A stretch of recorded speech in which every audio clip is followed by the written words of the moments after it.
The Adventures of the JJs.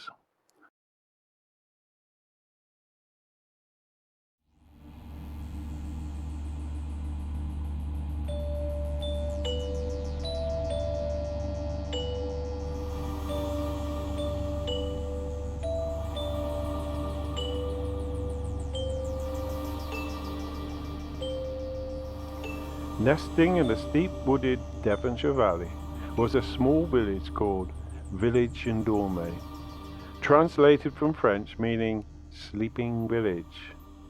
This is because nothing really happened there. Well, at least that's what the villagers thought. In the village lived two brothers, both 9 years old. And yes, you've guessed it. They were twins. Their names were Josh and Joe. Locally, they were known as the JJs. Josh was 3 minutes older than Joe, and never let him forget it. Now, you may be wondering why the village had a French name. This is because it was founded in Norman times, when the Normans ruled much of Britain. So this was a very old village, about 1,000 years old. It had a church, a pub, a shop. Lots of old cottages, some new houses, and a stream running right through the middle of it, crossed by a well-made stone bridge. But what made it really creepy was in the middle of the church green stood a pillory and stocks. These medieval implements of punishment had been there for many hundreds of years.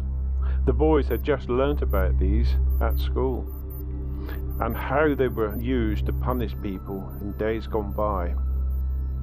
The JJs were very popular boys and liked by everyone. They were regarded as the village explorers. Sometimes people would even call them the Explorers instead of the JJs. Now Christmas was coming, and they were very excited indeed. Most of all because they had been nagging their mum to have a PlayStation. All the friends had them, and they thought, well, life would be, so much sort of better if they had one too. But their parents didn't agree.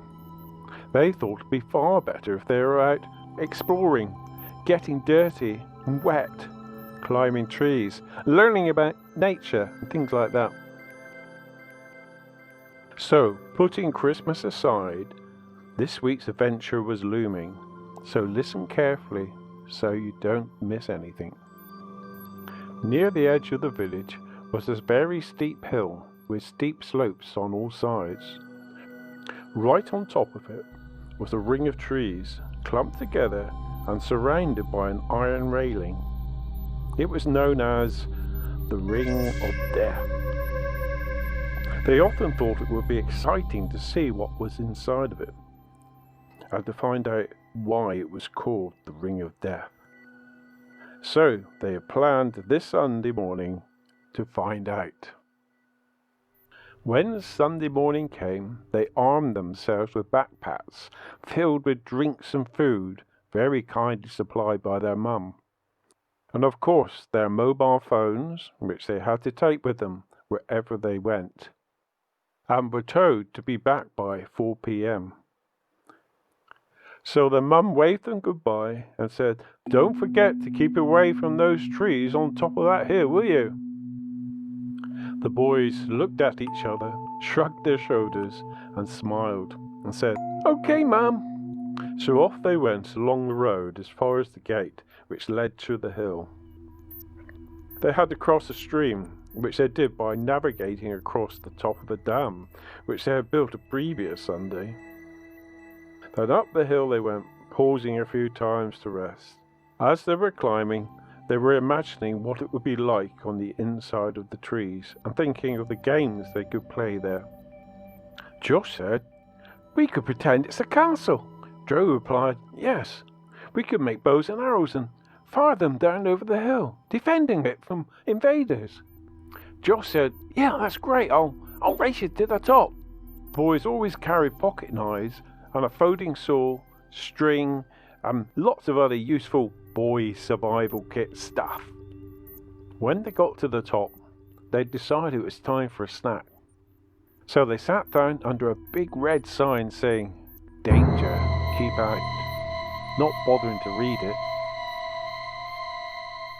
They opened their bags and started to eat. Whilst tucking into their favourite chocolate bars, they imagined what fun it was going to be that day. Soon after finishing their snack, they went to collect the necessary materials to make their weapons. Josh fashioned the bows and Joe made a pile of arrows. Targets were set up on what they thought would be the defensive side of the castle. The targets were made from stones and twigs, branches and things like that. After they finished their preparation, they carefully climbed over the fence and landed on the inside, taking their bows and arrows with them. It was a bit overgrown inside, with brambles and bracken, but there was a well-worn fox and badger run all the way around the perimeter, making it easy to walk around by the railings. Also, there was evidence of many rabbits living there. Lots of cover, just what they like. They took up their positions and then started firing at the targets. Josh said, "You're rubbish." "No, I'm not," Joe replied. The firing continued, one after the next. The challenge went on until they had completely exhausted their supply of arrows. Joe said, "Well, that was good." And Josh agreed. "Well, we've done that, so what shall we do next?" said Joe. "I know, we could have a race. We could run all the way around the outside and see who gets back first." So they ran and they ran and they ran. Neither one would give up. They just ran and ran and ran. Their legs were getting tired, and eventually they collapsed, breathless and tired. Then Joe said, "Oh, shall we have our lunch now?" So Josh agreed, and they sat down in the sun to complete the contents of their bags. After a very satisfying lunch, they lay back and just fell to sleep in the warm autumn sun. Joe awoke first and, feeling pleasantly comfortable, just stared at the sky, gradually starting to look around. At first he noticed the trees were, well, a lot smaller than he remembered anyway. The railings looked quite a bit newer. And suddenly he noticed there were no brambles. It was a lot quieter. He couldn't hear any cars, no tractors, chainsaws, all the things he was so used to hearing. He started to panic and quickly woke Josh. Josh, wake up quickly! Something has happened." What do you mean?" "Well, what do you mean something's happened?" Look, everything's different. The trees are smaller, the railings are newer. What's happened?" "I know, I'll phone Mum and she'll be able to tell what's happened." So Josh speed dialed his mum, but there was no answer. Then he noticed, look, there's no signal, but the transmitter's only over there. "But where?" to Joe. "It's gone." Then they turned and looked at the village. "Look, the village is smaller, and it's different. We need to go back and see what's happened." They quickly picked up the things and vaulted the fence all in one go, and ran as fast as they could down the hill.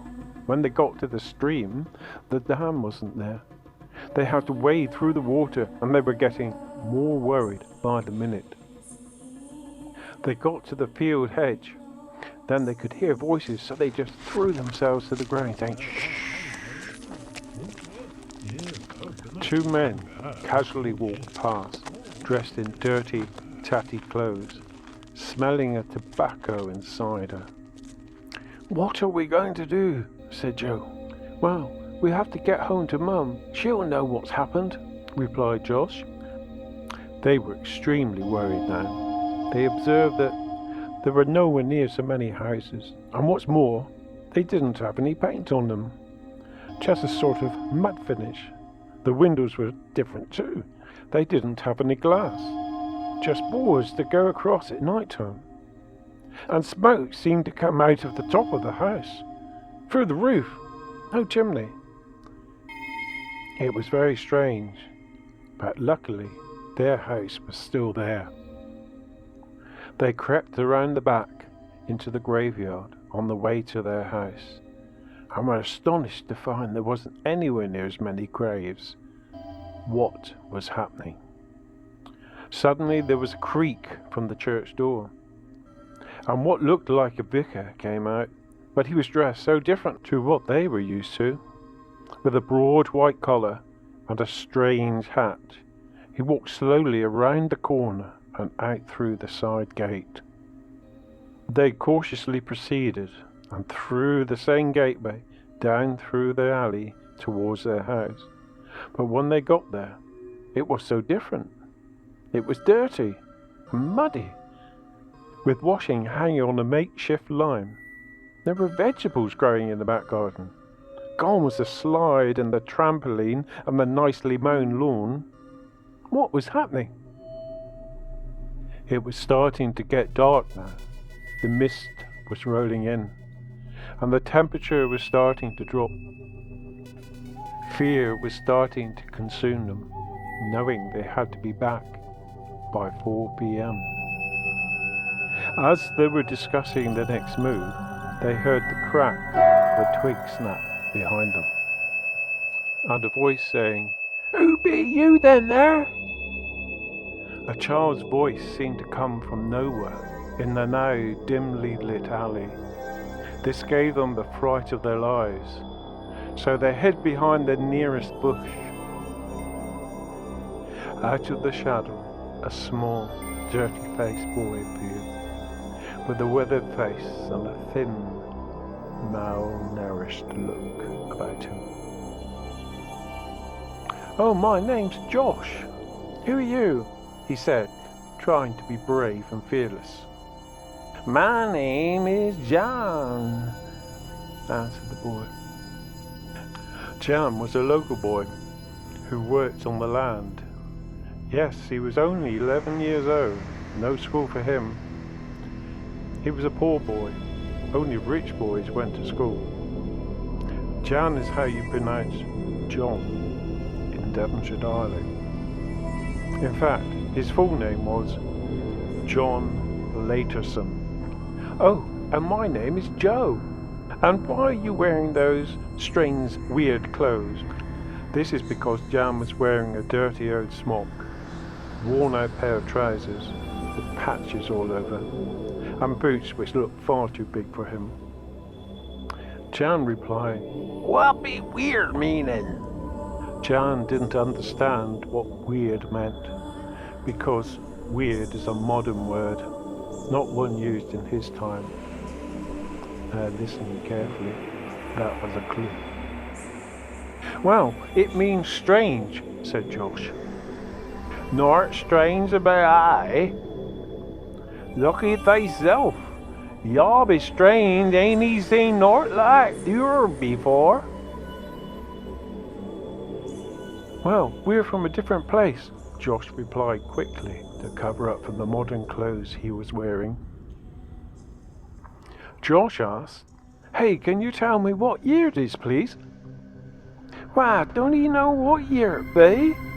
It be the year of our Lord 1690, of course. What be thinking?" "Oh," said Joe. Then the boys exchanged looks of horror. "Just a minute, Joe. Somehow we've woken up back in a different time. What we going to do?" "Looky here, I better be getting on. I can't be hanging round here all night. I'll be having Father's belt across me if I'm late, Jan insisted. Don't go, Jan, Josh said in a panic. It's getting dark and cold, and we have nowhere to stay tonight. Well, you can't stay with us. Us ain't got no room for it. Us all sleeps together. Why, don't you have separate rooms like we do? Ya must be rich if he got separate rooms.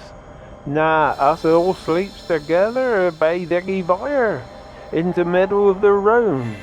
Walk downstairs, Joe replied. Where else, of course? Us do. So, what's upstairs? Inquired Josh.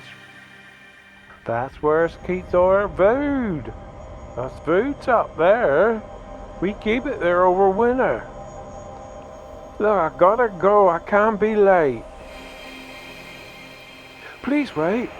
We need somewhere to sleep. It's getting cold and dark, Josh begged. Well, looky here. The good Lord said has got to do a good thing to our neighbours and travelling folk and that. So just look over there. There'll be a barn over there. Stay there tonight, and I'll bring you something in the morning. But I gotta go now. So they very cautiously made their way over to the barn, climbing the rickety old ladder, and made themselves a nice little nest in the loose hay. Huddled together, they slowly fell to sleep.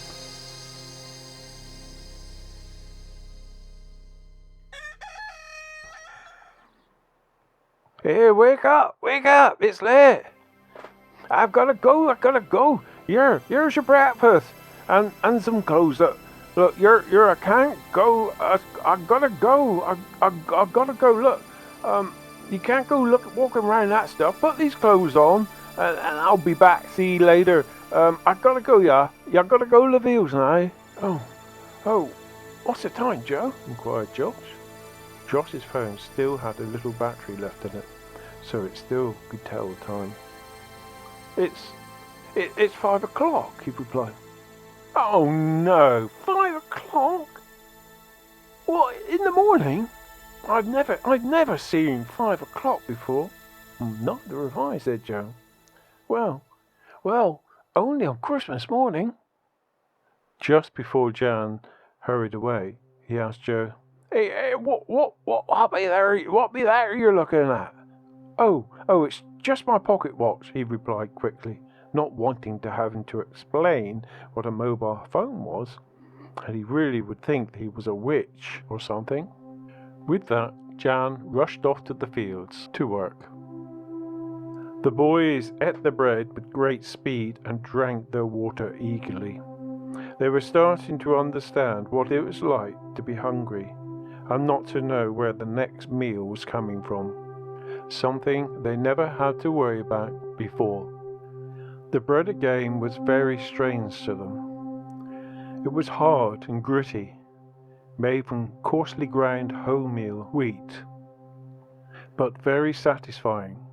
They certainly weren't complaining. When breakfast was over, they decided to return to the circle to see if they could get home again.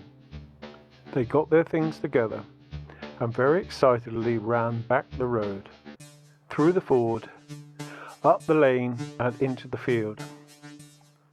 They had to wade through the stream again, then climb the last bit of the hill, which was very steep indeed. When they arrived at the railings, they were quite tired and out of breath, but they were desperate to get back home, so they dragged themselves over the railings and collapsed on the inside. Joe said, Look, nothing's changed. We're still here in 1690.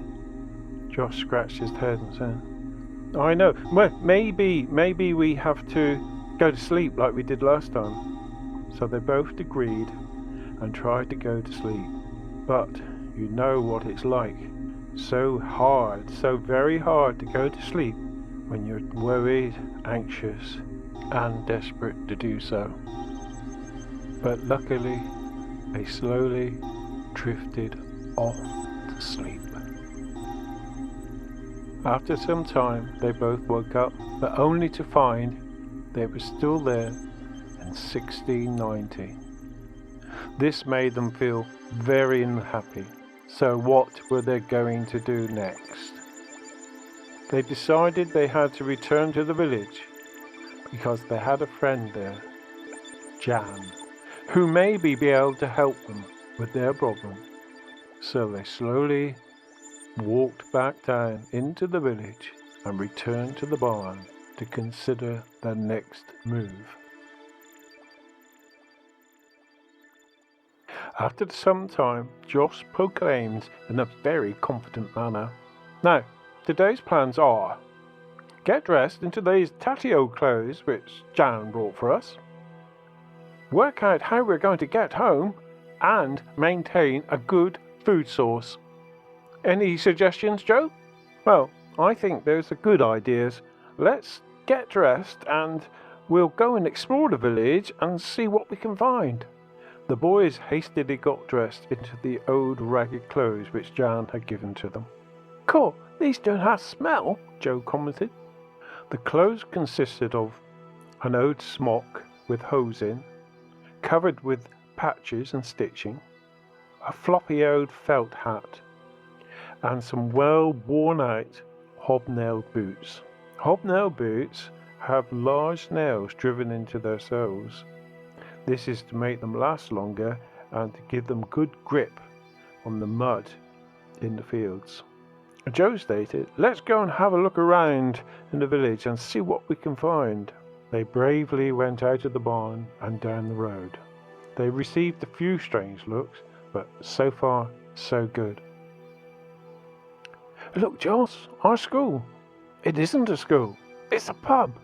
The Lamb Inn Ale House." "I wish it was a pub in our time."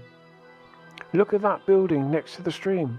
It's got a leap going right underneath it, and it looks like it's going out the other side," remarked Josh. "Oh yes, I think that must be the old flour mill," Joe replied. The mill had lots of grinding and groaning noises coming out from it, and very dusty windows. "Look, Joe, there's a blacksmith shop. In our time, that's just a house. It's got the old smithy, and there's a carpenter shop too." The boys came to realize how much went on in the village in times gone by. In fact, in 1690, there was almost everything you needed in the village, right there, on your doorstep, and no supermarkets, only individual shops and small traders. Joe spotted a bakery. "Look, Josh, a bakery. And there's some bread outside on those shelves. What do you think, Josh?" "Well, I am hungry, and we don't know if Jan's going to bring anything back for us tonight." So they slowly crept up and grabbed a loaf of bread from the shelf and ran as fast as they could. They jumped over the wall, down the back alley, to return safely back into the barn as quick as they possibly could. "Well, that will last us a while." They sat down to gnaw on the bread. Then Josh stopped and said, "Do you know, that's the first time I've ever stolen anything, and I'm not proud of it." "Yes, I know what you mean. I was thinking the same thing myself. You know, it makes you realize what you might do if you were desperate and hungry all the time. We can't keep on doing this. We must get back home somehow, back to 2019, Josh said desperately. Suddenly, the church bells began to ring, and as they slowly faded away, they could hear the sound of shouting, a commotion coming from the direction of the church green. "I wonder what that could be all about. I think we'll have to go and have a look." So again they crept down the street to see what was happening. As they approached the church green, they spotted a crowd around the stop. What could they be doing? As they got closer, they could see a young man with ragged clothes and a dirty face, his ankles clamped firmly into the stocks. People were shouting and kicking him. One old lady poured the contents of a chamber pot over his head, which made everyone laugh. They were giving him a really rough time. The crowd seemed to enjoy it, as though it was some kind of public sport. But it made Joe and Joss feel really uncomfortable. Then Joss overheard someone say he was the baker's boy, and that he had been accused of stealing a loaf of bread from the shop. Suddenly a cloud of guilt descended over the boys, and once again they retreated back to the barn with the pain of remorse and guilt. They just didn't feel right about what they had done and didn't want to steal anything else. They felt extremely uncomfortable about the baker's boy being punished for what they had done. Just at that moment, Jan arrived back. "I've got some grub here for 'ee, but I can't get any more. I told Father about 'ee, but I told 'ee that you were orphans looking for work, and he said he can help you, but on the fields you can come and help us. But us can't pay, but us will feed 'ee instead." Being desperate for some kind of food supply and some security, they reluctantly agreed. "Well, I'll see ye in the morning, then, boys.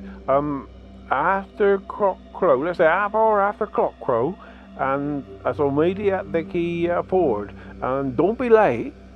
They wondered whatever time would that be, half an hour after cock crow. With that, Jan made his way home. They were now developing a strong sense of isolation.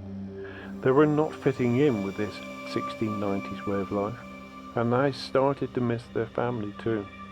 They were also missing their home comforts, hot and cold running water, and all those things they had taken for granted in modern day life. They then tensely settled down and went to sleep, in the hope of finding a way back home soon. Next morning came far too quickly, dreading what was expected of them in the fields. They quickly got together everything they needed, which wasn't much, of course, and off down the road to the ford to meet Jan and his father. When they arrived, Jan and his father were there waiting for them. The sky was darkening, and then the drizzle started. Then the drizzle turned into rain, and the wind began to pick up. "Oh no, we're going to get wet," Joss remarked. "That don't matter," Jan replied. "Us is used to all that." So they made their way up the narrow, windy, muddy road to the fields. 2 miles later they arrived at the field, soaking wet, cold, and covered in mud. They were handed a large knife and had to pull root vegetables from the ground, trim off the roots and leaves, then throw them into the back of a horse-drawn cart. This had to be done all day, just for a crust of bread and a bottle of cider. When it was nearly dark, they had to walk all the way back to the village, where they were given some bread, a bowl of pottage, and a drink of water or cider, whichever they wanted. Cider was safer, because it could be dangerous to drink water. On arriving back at the barn, they were really tired, like they had never been tired before. And feeling really desperate, they were cold, wet, and falling into despair. Just wanted to sleep. Just before they fell to sleep, Jan appeared. Noticing they weren't very happy, he said, "What be wrong with them, boys?" "We just want to go home. We just had enough of it here," Joss replied, in a quiet, forlorn voice. "Well, it seems they become your by some sort of magic. Maybe you could get home again by magic." "But how?" Joe replied. "We need to go and see Augusta. Her be our village witch. Her okay though. Her be a white witch. Her don't do no spells on anyone or anything like that. That's just her helps us. Her makes us better and things like that. If we're sick and things, you know. These type of people were known as the cunning folk, more like herbalists. They would help people when they're ill. The fear of the unknown made them feel quite nervous and apprehensive, but they knew they had to give it a try, so they reluctantly agreed to meet Augusta. So, when can we see her? Joss inquired. I can try and see her tonight, replied Jan. I'll get a candle lantern and meet you back here later. I'll see what I can do. Sure enough, about half an hour later, Jan arrived back with the lantern. I shall have to be careful. Us can't let the candle blow out because us ain't got the tinder box with us. So us won't be able to relight it. Oh, that's okay, said Joss. I've got a box of matches in my bag. Joss was never without a box of matches, or his camping essentials. Well, what be matches then, Bays? Oh, never mind. You'll see if we need them, replied Joe. Well, follow me then, Bays. Jan led them up another twisty, narrow lane. Their legs were very tired and heavy now, but the thought of going home kept them going. They walked through a tunnel of trees with various things hanging down, which they bumped into in the dark as they followed the lantern light up the hill.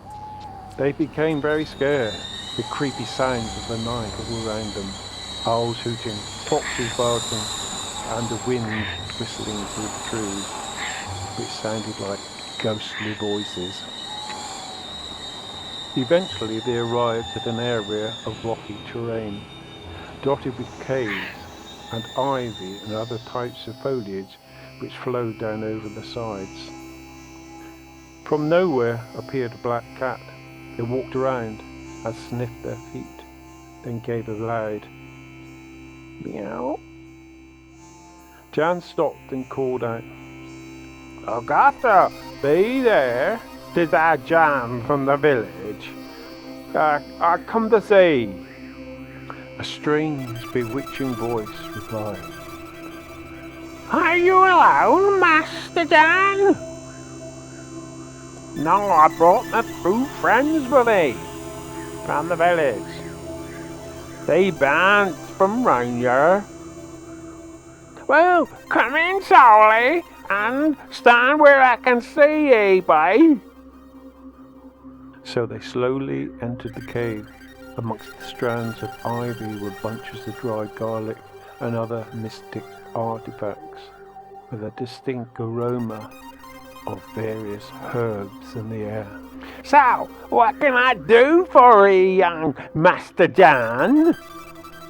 My friends were playing on top of Sticky Hill in the play pit, and over Preacher's Hill, you know, and where they shouldn't have been, they fell asleep in Dickie Circle inside, I tell you.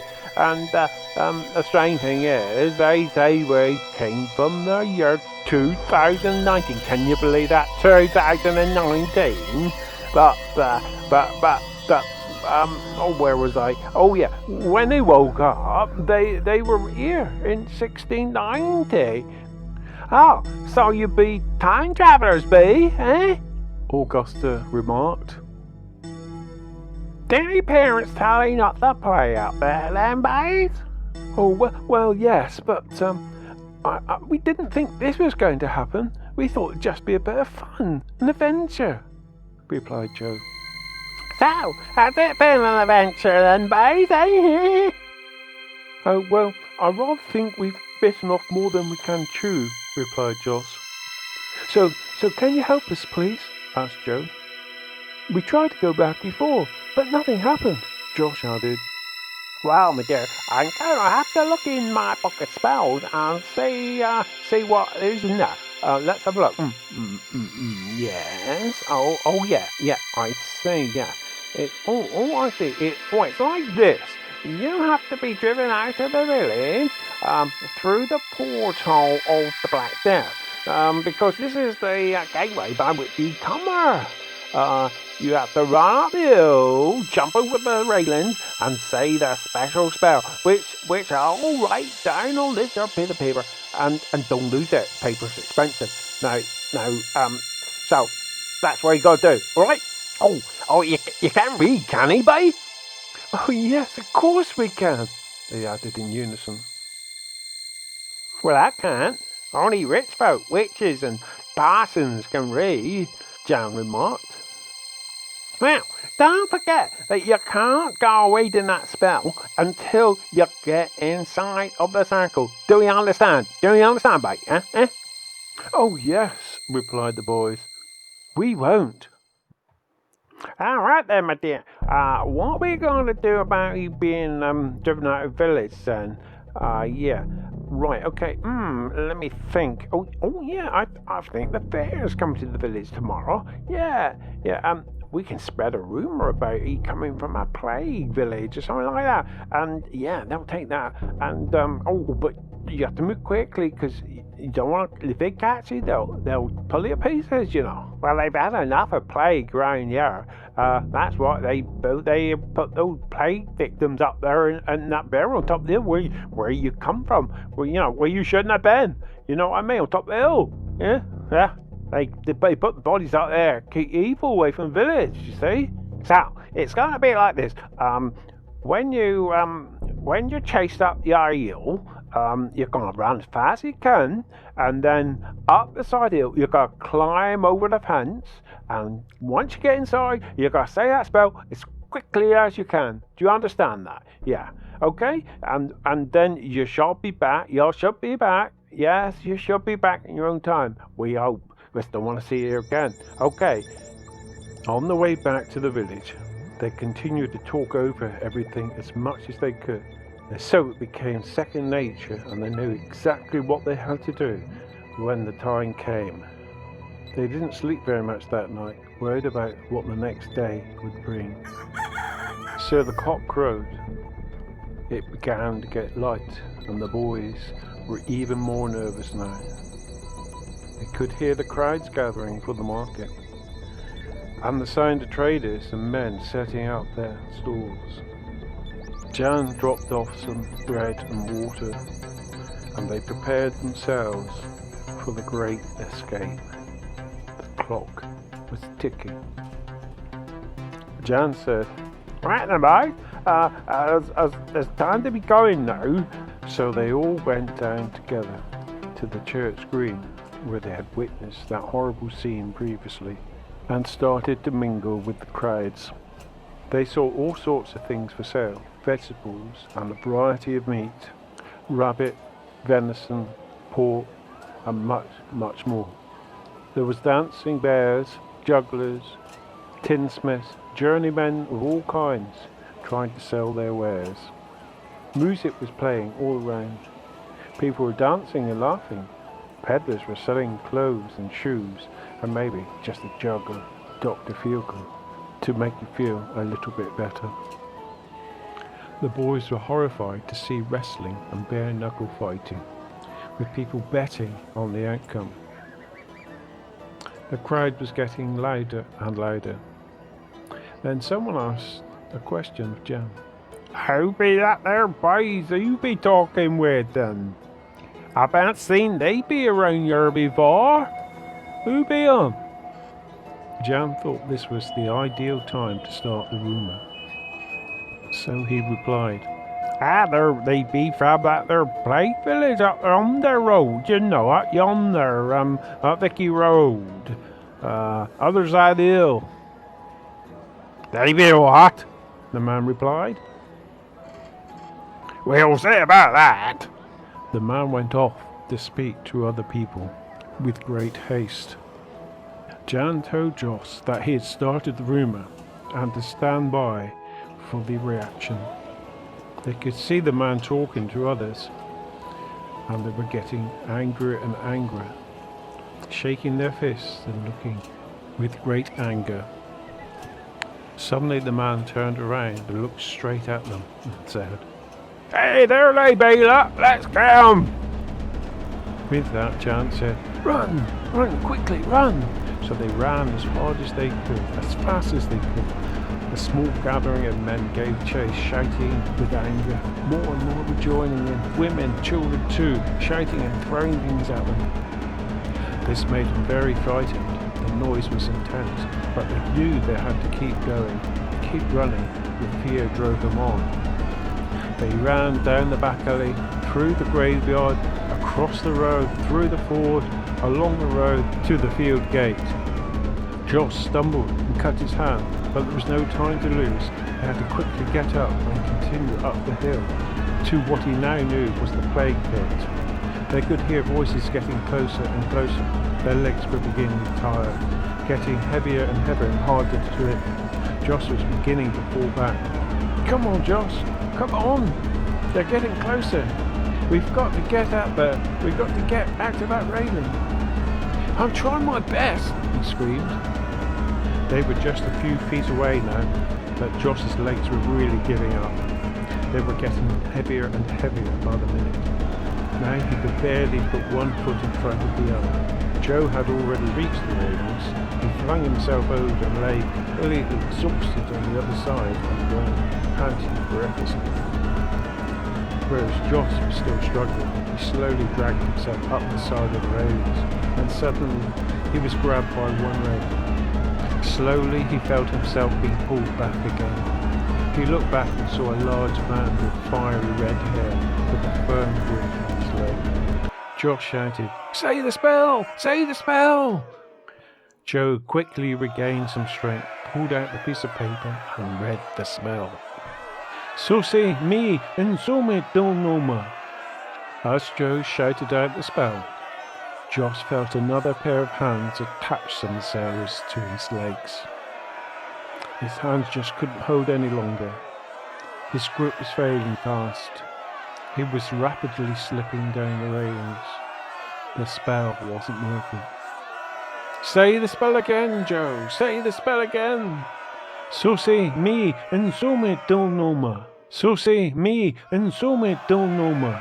Susi mi insume donoma." Josh finally lost his grip. He was pulled to the ground, and just as the first man was about to hit him, Josh, wake up! Come on, it's time to go. We said we'd leave at 9 o'clock. You're still in bed. What? Oh, great. Okay. I was only dreaming. Oh,